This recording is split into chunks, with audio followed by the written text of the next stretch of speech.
What's up, guys? Thank you for tuning in. If you like what you see, check out the entire episode at patreon.com/partywithstrategy. Every single week is a bonus episode. That's 4 episodes a month for $5. In a time where everything's overpriced, we're bringing back the clearance rack, baby. Let's go, champ. We'll see you over there. Enjoy the preview.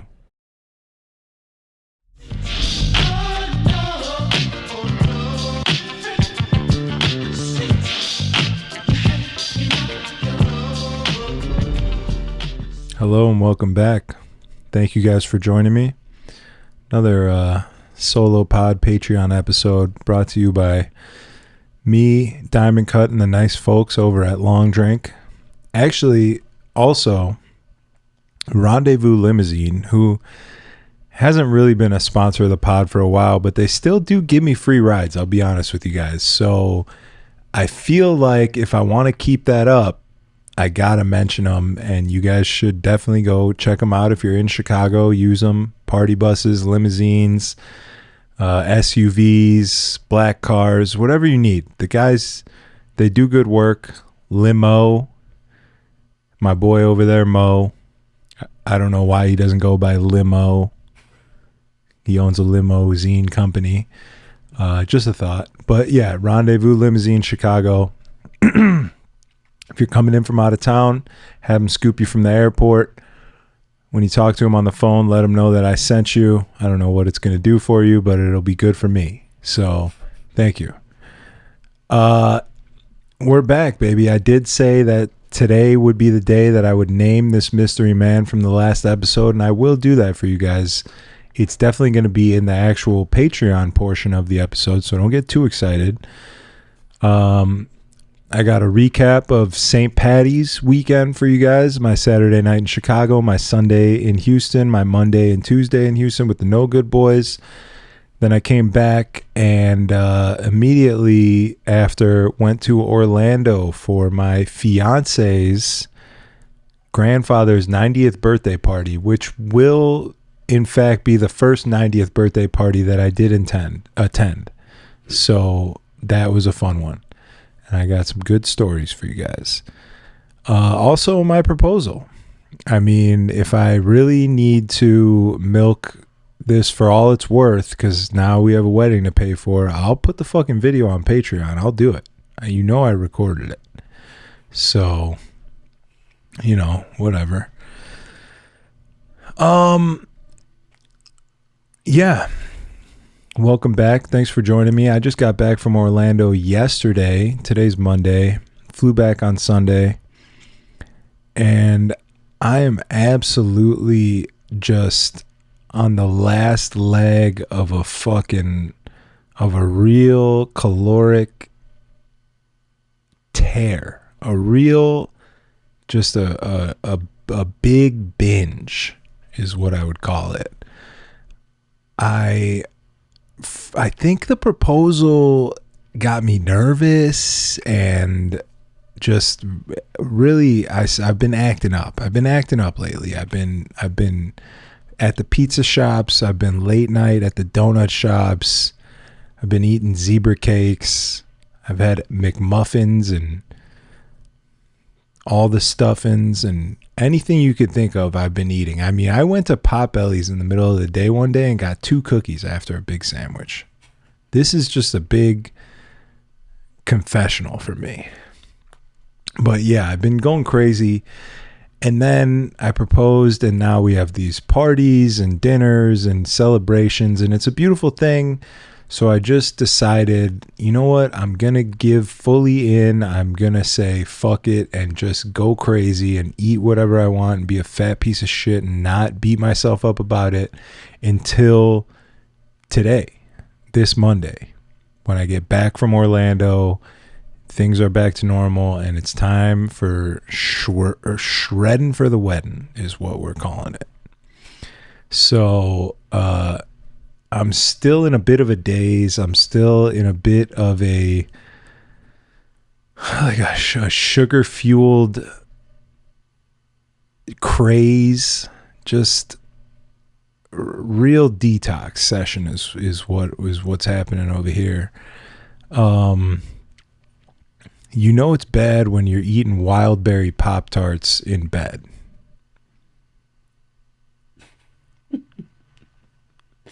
Like the whole box? I definitely crushed a box, not the whole box in bed in one sitting, but I mean, we were in an Airbnb in Orlando, so everything we bought had to go by the time we were going. You know what I'm saying? Otherwise, it would have just been wasteful.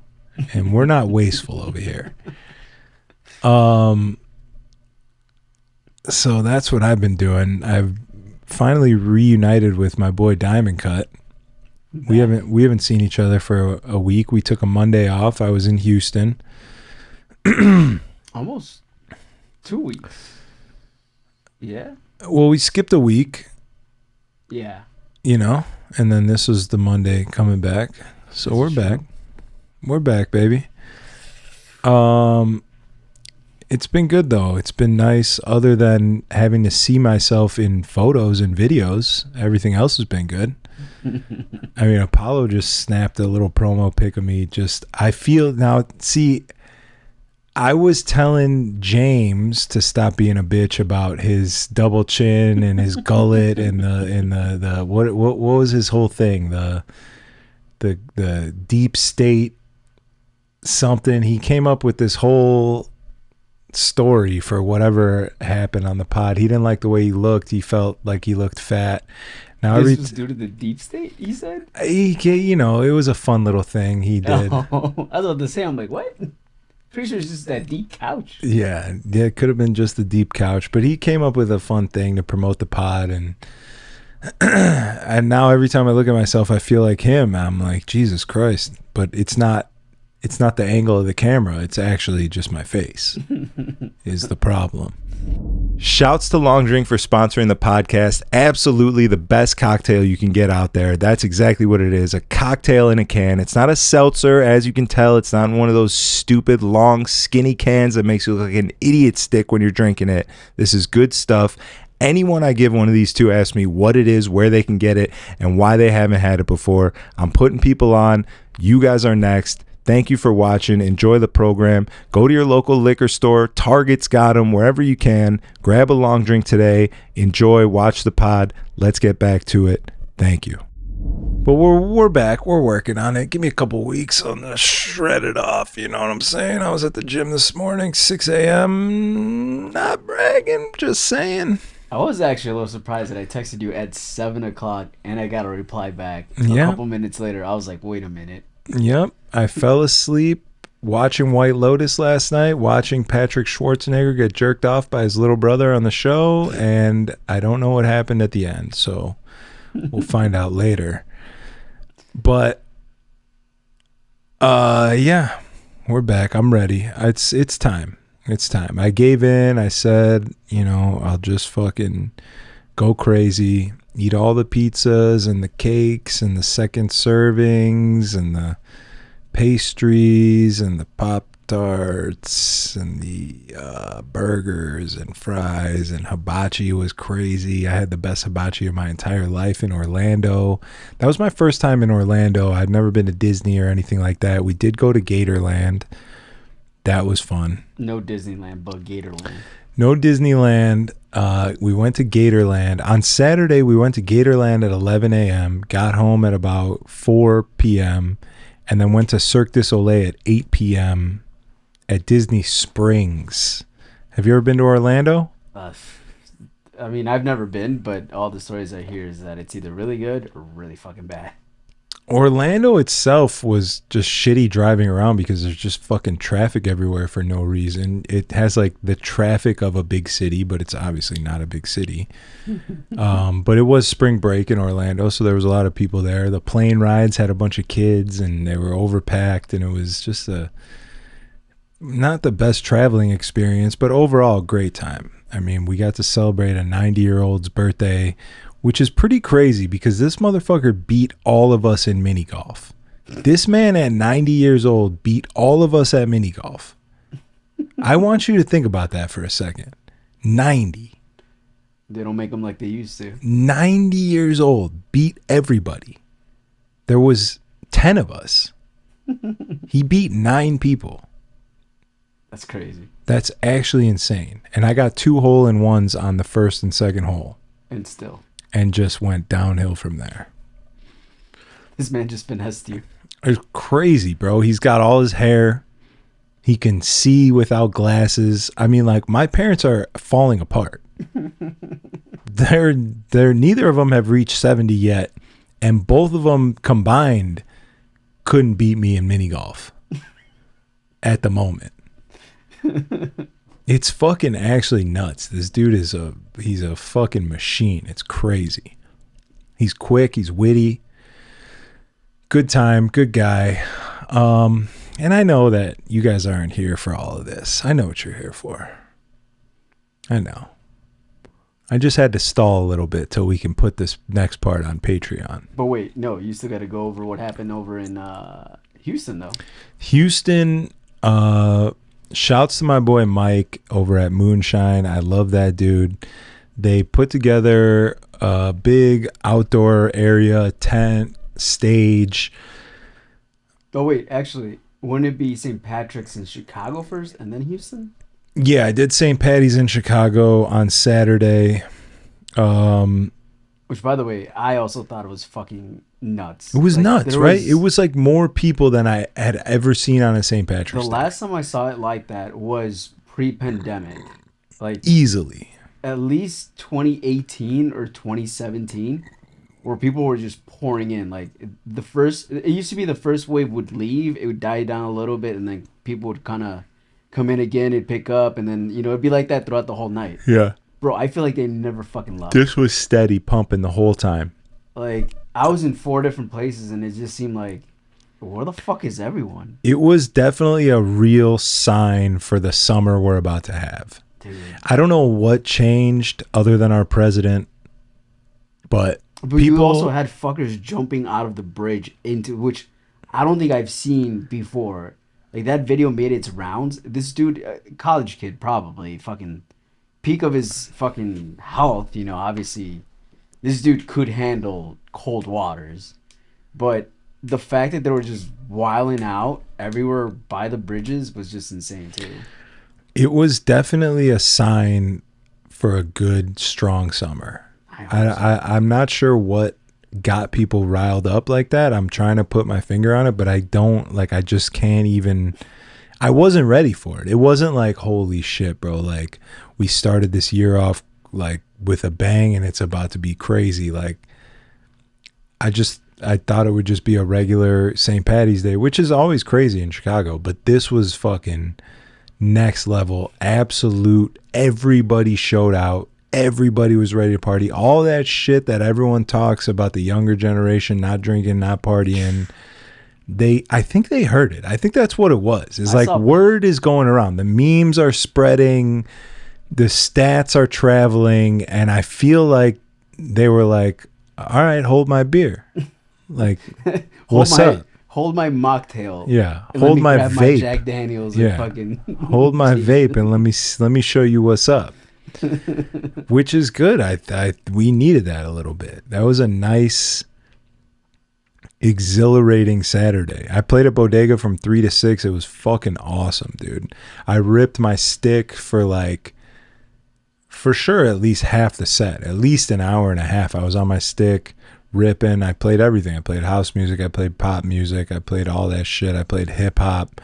I played pretty much everything I could until I had to pull my laptop out. I was like, I'm kind of running thin here. Here's the thing, though. Did you play any, like, Chelsea Dagger, Shipping Off to Boston, Jump Around? I didn't play a single St. Patty's Day song.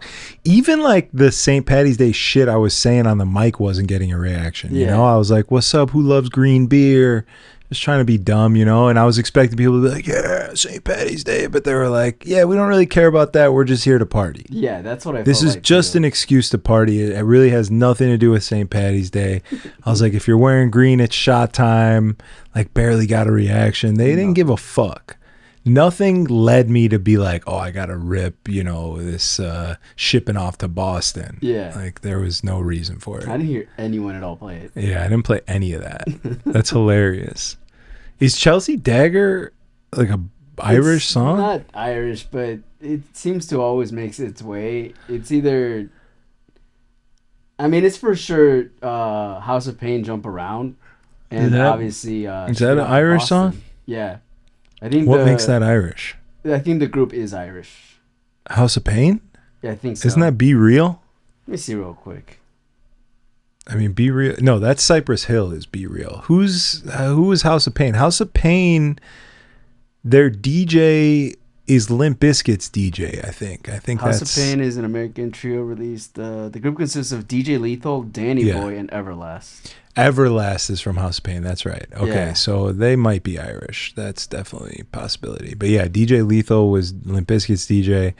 Everlast went on to have his own illustrious solo career. Yup. Danny Boy, I'm not sure. I'm sure he's making money in music somewhere. Both of Irish American descent. So Okay, that makes sense. Now don't make it seem like obviously, you know, in Ireland they're playing fucking House of Pain on repeat, but they're out here. yeah. That's right. I don't ever play Jump Around.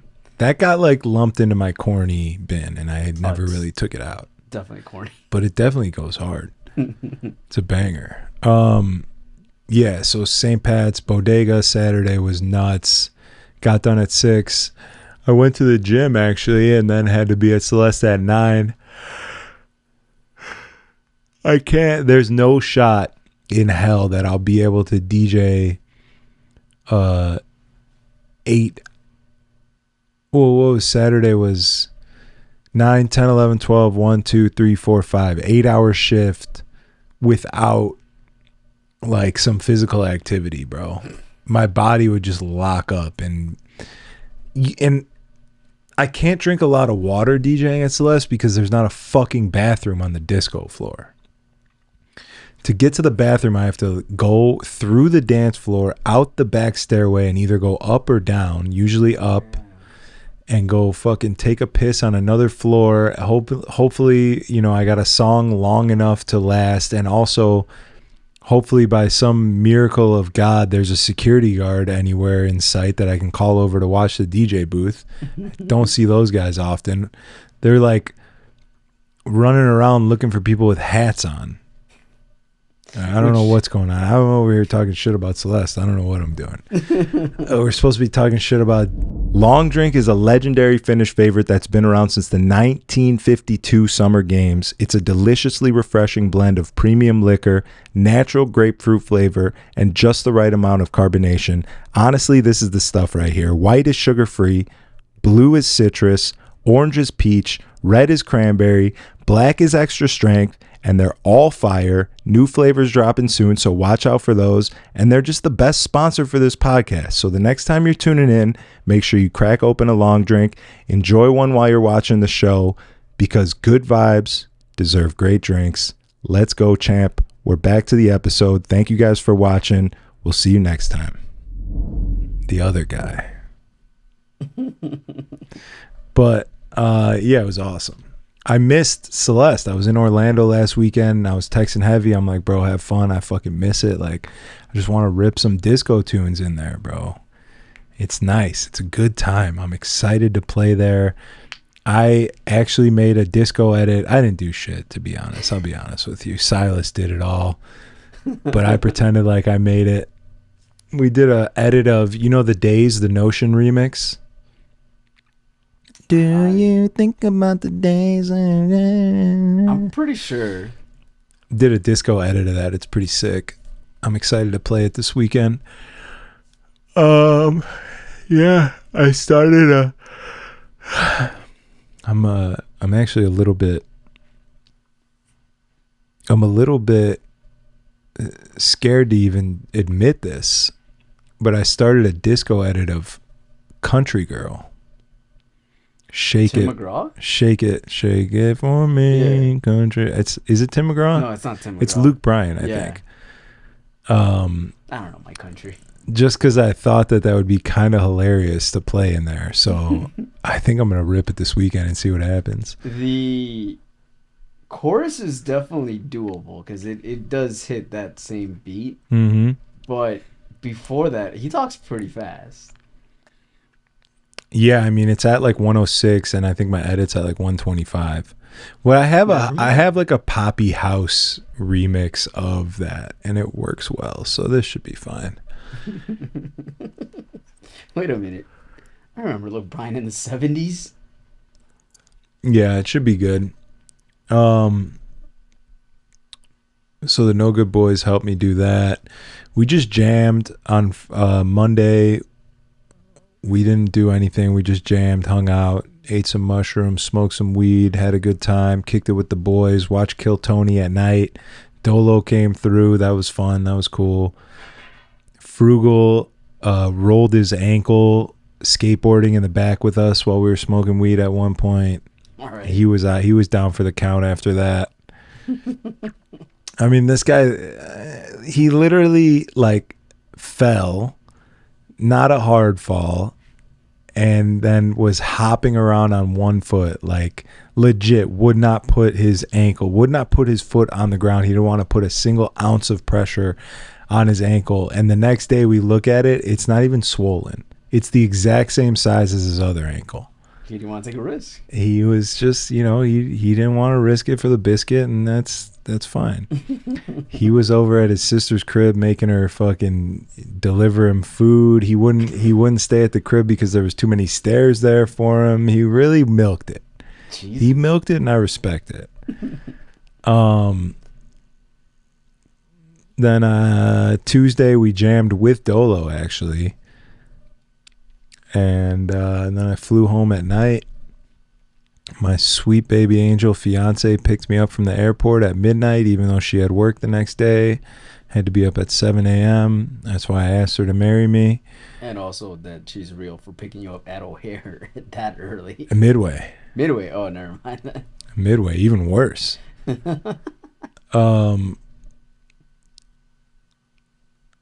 Yeah. The proposal was nice. It was pretty.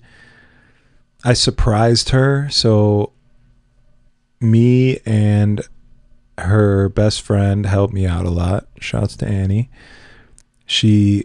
Erin was gone at work on Wednesday. She comes home usually around like 5.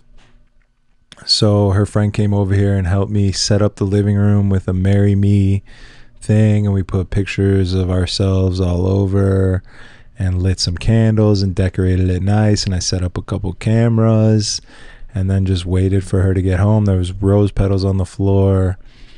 Just waited for her to get home and surprised her. It was awesome. It was great. It was beautiful. Made a dinner reservation for Nobu after that. So asked the question, got down on one knee. She said yes. We called everyone, told everyone, took some pics. It was awesome. Then we went to Nobu, and that place, Bougie. that's not it. Bougie. It's just bougie in like the fact that people have made it bougie. It's not even, you don't walk in there and be like, oh damn, this is like next level. Like I feel rich being in here. Like it's just a fucking, there's no real good decor. There's no real like feng shui. There's nothing about that place that says like you're about to pay $18 for a taco the size of a $50. Like nothing in there gives you that information, which is the worst sign of a place like that. I think it's just this one though. I just felt like I was at Cheesecake Factory and they were charging me $18 for a taco the size of a $50 with a minimum of 2. So you're paying $36 for 2 small ass tacos. for 2 tacos this big, crunchy on like a crispy on like a rice cake. It's just a horrific experience. They're not just giving you one of those Tostino chips, which is fucking whatever on top. Bro, and there you go. My $36 at La Pasadita would have taken me eons past wherever that fucking shithole took me. Fuck that place. The service was bad too. Like this bitch didn't show up for 20 minutes in between every time she was there. We didn't even see her. She was like in the bathroom doing cocaine or something. I don't know. The rice case kept breaking. It was terrible. We got some kind of veggie roll and it had daikon wrapped around it. Have you ever had daikon? That stuff tastes like my fucking ball sack. It tastes like fermented cheese. Everything was terrible about that place. Jeez. So we left there pretty shortly after, and we went to Prince Street Pizza. Now, that's a fucking meal. Now we're talking. So you literally said, nah, this isn't doing it. We're going to go eat somewhere else? I was going to order, like, so we got that little appetizer veggie roll joint, and I was going to order these tacos. Everyone talks about these tacos. I seen the tacos on TikTok. I was going to get those and this chicken teriyaki thing, but I was like, let me just get the tacos and see what's up. And they were fucking garbo. So I was like, fuck that. I'm not spending any more money here. Let's get the whip. Let's go over to Prince Street Pizza. They got a vegan slice for my fiance. We'll make it happen. I was going to go to Voodoo while I was waiting for the Prince Street because it's right next door. Maybe grab a little, a little buttercream square, little, what's it called? The buttermilk ranch something. I don't know. I used to get it in Houston all the time, but the line was too long. So I was like, fuck that. Prince Street was good for sure. Good. I wouldn't say it's bad by any means, but like, I don't know. It's whatever. It's like, if you want to grab a slice, it's cool. I got their most famous one that's got like the hot honey on it and the ricotta and the pepperoni, and it's all square cut, like grandma style pizza, I guess. Dude, this hot honey whatever came out of nowhere. I mean, it's even big. Illuminati's had one. Yeah. I think Giordano's might have had one as well too, and it was just like, it's the hot shit right now. damn. Hot honey is to the culinary scene what Afro House is to the music scene at the moment. They're gonna say a different scene, but all right. Hot honey is to pizza what Afro House is to white people. We're not gonna turn into an Afro House podcast. Jesus Christ. It's been quite the craze, bro. Apollo goes to LA for fucking 3 months. He's coming back talking about white people stealing POC's jobs. Dude. This guy's the whitest black dude I've ever met. Well. He's watching. I'm just talking shit about everybody but the guy I'm supposed to be talking shit about. Well, alright. Battle raps cause I've shaken grown men to the point that they can't even face their own friends. That's why they rhyme about jewels, not life, cause the ice on which they skating is so thin. That's what I love about the human soul. It'll usually show when the truth ain't told. Use a lie.